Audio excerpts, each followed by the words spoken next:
બનાસકાંઠાના ધાનેરામાં એક રસોઈયાનું રહસ્યમય રીતે મોત થયું છે। લગ્ન પ્રસંગમાં લાડુના બદલે રસોઈયાએ કાજુ કતરી બનાવી નાખી હતી, જેના કારણે મીઠાઈનો ઓર્ડર આપનાર ભાવેશ મહેશ્વરી ગુસ્સે ભરાયા હતા અને રસોઈયાને ખૂબ જ ઠપકો આપ્યો હતો।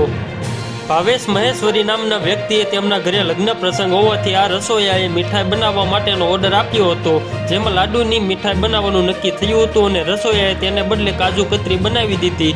ઓર્ડર આપનાર શખ્સને તેને જાણ થતાં તેઓ અત્યંત આક્રોશે ભરાયા હતા અને રસોઈયાને ભારે ઠપકો આપી લાફો માર્યો અને ધક્કો મારી ઝપાઝપી થઈ, જ્યાં રસોઈયો બેભાન થઈ જતા તેને સારવાર અર્થે હોસ્પિટલ ખસેડવામાં આવ્યો અને ત્યાં ડોક્ટરે તેને મૃત જાહેર કર્યો। મૃતકના પોસ્ટમોર્ટમ બાદ મોડી રાત્રે પરિવારને તેનો મૃતદેહ સોંપાયો હતો। જોકે મૃત્યુનું કારણ પોસ્ટમોર્ટમનો રિપોર્ટ આવ્યા બાદ જ ખબર પડશે। રસોઈયાના પરિવારે ફરિયાદ નોંધાવી છે અને આક્ષેપ લગાવ્યા છે કે ભાવેશ મહેશ્વરી સાથે થયેલી ઝપાઝપીમાં રસોઈયાનું અવસાન થયું છે, જેથી આરોપીને પકડી કાયદેસરની કાર્યવાહી કરવામાં આવે। ધાનેરા પોલીસે ગુનો નોંધી આ અંગે આગળની કાર્યવાહી હાથ ધરી છે।